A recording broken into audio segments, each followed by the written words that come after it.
जिस वक्फ बिल को मुस्लिम महिलाओं को हक दिलाने वाला बताया जा रहा है, उसे संसद में पेश करने वाली पार्टी के पास न तो राज्यसभा में, न लोकसभा में, न देश की किसी विधानसभा में एक भी मुस्लिम महिला सदस्य नहीं।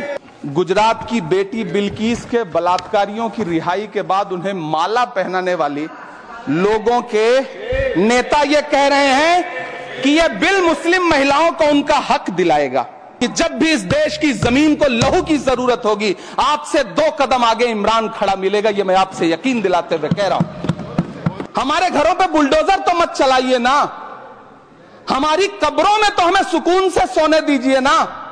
सबको समझना पड़ेगा कि जब जंगल में आग लगती है तो न वो बरगद बचते हैं जो हवा को आंधी में तब्दील करते हैं, न वो बांस बचते हैं जो आपसी रगड़ से चिंगारी पैदा करते हैं। हम ही को कातिल कहेगी दुनिया, हमारा ही कत्लेआम होगा। हम ही कुएं खोदते फिरेंगे, हम ही पे पानी हराम होगा। सभापति महोदय, सन 1947 में दिल्ली की जामा मस्जिद की तारीखी सीढ़ियों पर खड़े होकर के भारत रत्न मौलाना अबुल कलाम आजाद साहब ने कहा था कि मुसलमानों कहां जा रहे हो, यह है तुम्हारा मुल्क, यहां तुम्हारे आबाओ अजदाद की कब्रें हैं। उस वक्त मौलाना आजाद की ये सदाएं सुन करके लोगों ने अपने सरों की गठरियां उतार करके रख दी थी। आज उसी दिल्ली में मौजूद देश की संसद में एक बिल आया है जो हमसे उसी जामा मस्जिद की सीढ़ियों के सबूत मांगेगा, जो उन्हीं सीढ़ियों के पास अपनी कब्र में सोए हुए मौलाना आजाद को फिर से कब्र से सदा देनी पड़ेगी कि ये जो कब्र है वो मेरी कब्र है, ये किसी सरकार की जागीर नहीं है। मैं वक्फ कानूनों में किए जा रहे संविधान विरोधी बदलावों के खिलाफ बोलने के लिए खड़ा हुआ हूं। संविधान का आर्टिकल 14 हो, 29 हो, 30 हो, चीख चीख कर कहता है कि देश में सब बराबर के हकदार हैं। आर्टिकल 26 कहता है कि सबको अपने अपने मजहबी कामों के लिए मंदिर, मस्जिद, गिरजाघर, गुरुद्वारों का निर्माण करने का हक है और उसका रखरखाव का भी हक है। लेकिन डॉक्टर बाबा साहब अंबेडकर के संविधान को हर दिन कुचलने वाली यह सरकार देश के मुसलमानों से नफरत में इतनी अंधी हो गई है कि खुलेआम देश की संसद में देश सरकार के माइनॉरिटी मिनिस्टर साहब और होम मिनिस्टर साहब झूठ बोलते हैं और देश को गुमराह करते हैं। झूठ शब्द असत्य बोलते हैं। सरकार ने इस बिल का नाम उम्मीद रखा है। मंत्री जी कल से इसे देश के मुसलमानों के लिए नई उम्मीद बता रहे हैं। नहीं मंत्री जी, न तो यह बिल मुसलमानों के लिए नई उम्मीद है और न ही उम्मीद की नई किरण। देश के गृह मंत्री जी ने इसी सदन में कहा कि वक्फ ट्रिब्यूनल के फैसले के खिलाफ कोई कोर्ट नहीं जा सकता, जबकि सच यह है कि वक्फ एक्ट 1995 की धारा 83(9) के तहत हाई कोर्ट वक्फ ट्रिब्यूनल के फैसले की न सिर्फ समीक्षा कर सकता है बल्कि उसे बदल भी सकता है।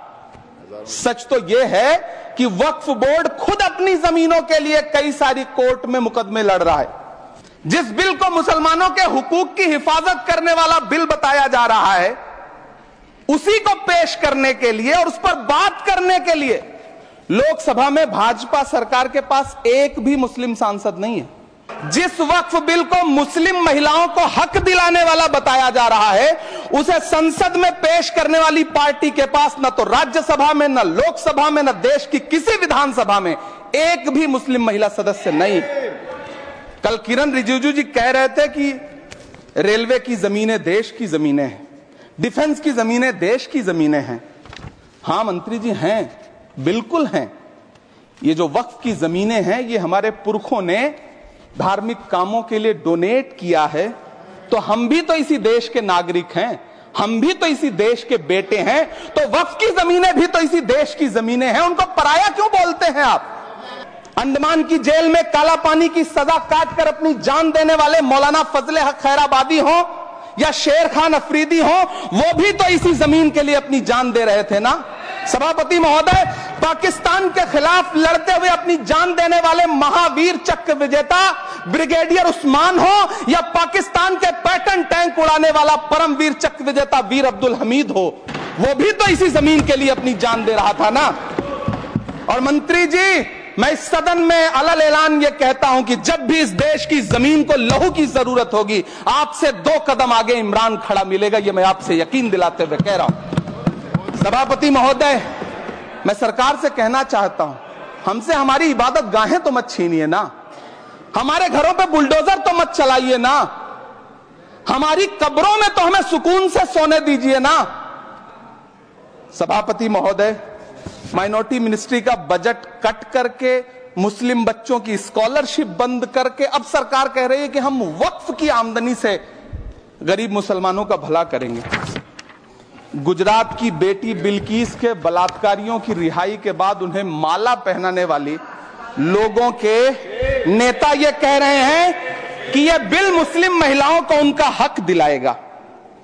धन्यवाद मोदी जी, क्या बढ़िया सौगातें मोदी दे रहे हैं आप। पहले हमें गुजराते मोदी दिया, आप सौगाते मोदी दे रहे हैं। लेकिन यह सरकार इतना याद रखे कि इसी ठसक के साथ देश की संसद में सीए का कानून भी लाया गया था और कहा गया था बड़े बड़े भाषण देकर के कि पड़ोसी देशों से हिंदू भाइयों को ला करके यहां नागरिकता दी जाएगी। लेकिन मैं आपके संज्ञान में लाता हूं सर कि पिछले इतने दिनों में इनसे नागरिकता लेने के लिए 2000 व्यक्ति भी नहीं आए, जबकि इसके उलट इन्हीं की सरकार में पिछले 10 साल में 15 लाख से ज्यादा भारतीयों ने भारत की नागरिकता छोड़ करके दूसरे देश में जाकर के बस गए। यह हुआ उस कानून का अंजाम।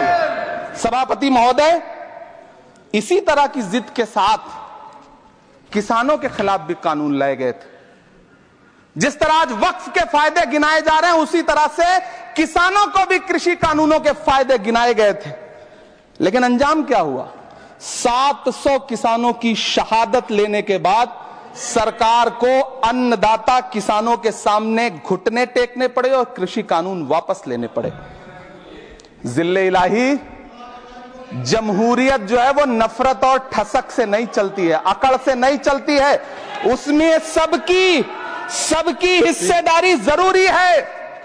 कल देश के माइनॉरिटी मिनिस्टर ने लोकसभा में खड़े होकर एक शेर सुनाया था कि मुझसे कोई बदगुमान न हो, तो मैं उन्हें एक शेर सुनाना चाहता हूं कि मैं आज जद पे हूं तो इतना खुशगुमान न हो, मैं आज जद पे हूं तो इतना खुशगुमान न हो, चराग सबके बुझेंगे हवा किसी की नहीं।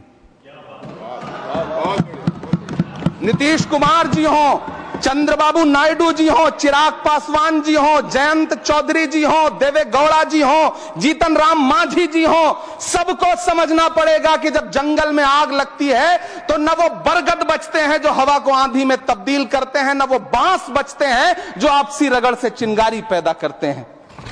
सभापति महोदय, जब देश को मनमोहन सिंह साहब जैसा काबिल प्रधानमंत्री मिलता है तो देश को आरटीआई जैसा एक्ट मिलता है, सेज जैसा एक्ट मिलता है, मनरेगा जैसा एक्ट मिलता है, लिबरलाइजेशन मिलता है, राइट टू एजुकेशन मिलता है, नेशनल फूड सिक्योरिटी एक्ट मिलता है।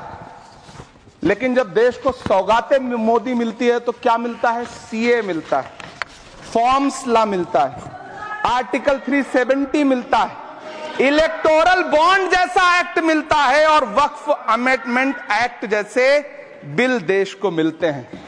मुझे तो अपने हमवतन भाइयों से पूछना है कि आपको अपने बच्चों की तरक्की, खुशहाली और नौकरी की दरकार है या फिर मुसलमानों की दान की गई जमीनों को लूट कर धन्ना सेठों को देने की साजिश करने वाले कानून की?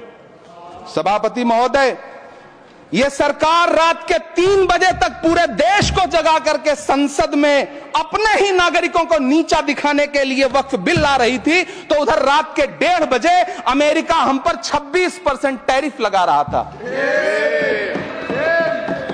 सरकार की प्राथमिकताएं देश को पता। सभापति महोदय, मैं बहुत भावुक हूं आज, और मुझे अच्छा लगा कि आदरणीय नेता सदन जगत प्रकाश नड्डा जी ने बहुत अच्छी बातें भी की, मन से बातें की। क्योंकि उनके नाम में प्रकाश जुड़ा है तो मैं उनमें हमेशा एक रोशनी की किरण देखता हूं। मैं उनके सामने बहुत अदब से यह बात कहना चाहता हूं कि चरागों के सफर में दबदबा हो आंधियों का तो फिर अंजाम जुल्मत के सिवा कुछ भी नहीं होगा। ये दुनिया नफरतों के आखिरी स्टेज पर है, इलाज इसका मोहब्बत के सिवा कुछ भी नहीं होगा। मैं भावुक हूं, मेरी पलकें गीली हैं। अगर देश की एक बहुत बड़ी आबादी को लगता है कि आप उसका भला करने के लिए नहीं बल्कि उनकी इबादत गाहों, उनकी कब्रिस्तानों, उनकी खानकाहों को बर्बाद करने का बिल ला रहे हैं, तो फिर आप अगर समझाने में नाकामयाब रहे हैं तो यह आपकी नाकामयाबी है। पहले समझाइए, उसके बाद कोई बिल लेकर के आइए, तब शायद हम आपका इतनी पुरजोर तरीके से विरोध ना करें। लेकिन सभापति महोदय, मैं अंत में सिर्फ इतना कहना चाहता हूं कि इस बिल में जो भी पॉइंट्स दिए गए हैं, बॉम्सी पोर्टल देख लीजिए, सरकार का झूठ आपको पकड़ में आ जाएगा। हम डरे नहीं हैं, हम सिर्फ सरकार से अपील कर रहे हैं कि हमें अपना समझिए। हम आपके अपने हैं, इस देश के नागरिक हैं और आप ताकत में हैं। संख्या बल के आधार पर बिल हो सकता है आप पास करा ले, लेकिन आपको यह बात समझनी पड़ेगी कि हम तो वो तारीख हैं, जहनों में रहना है, जिसे कागजी पुर्जे नहीं जो फाड़ डाले जाएंगे। जिस जमीन पर मैं खड़ा हूं यह मेरी पहचान है। आप आंधी हैं तो क्या मुझको उड़ा ले जाएंगे? आपको यह बात समझनी पड़ेगी।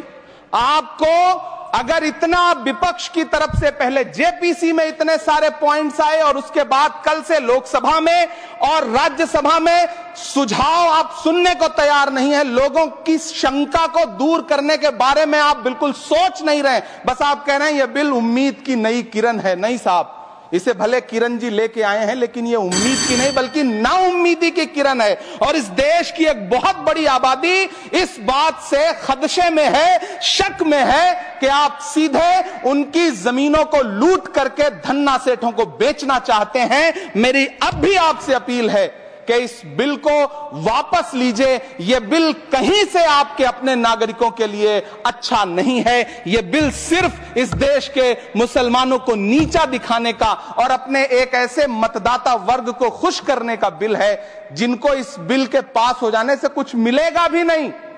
लेकिन आप एक नैरेटिव देना चाहते हैं, एक मैसेज देना चाहते हैं। मेरी आपसे अपील है कि कृपया ये जो सबका साथ सबका विकास का नारा है, इस नारे को रत्ती भर तो चरित्रार्थ कर दीजिए। बहुत बहुत धन्यवाद।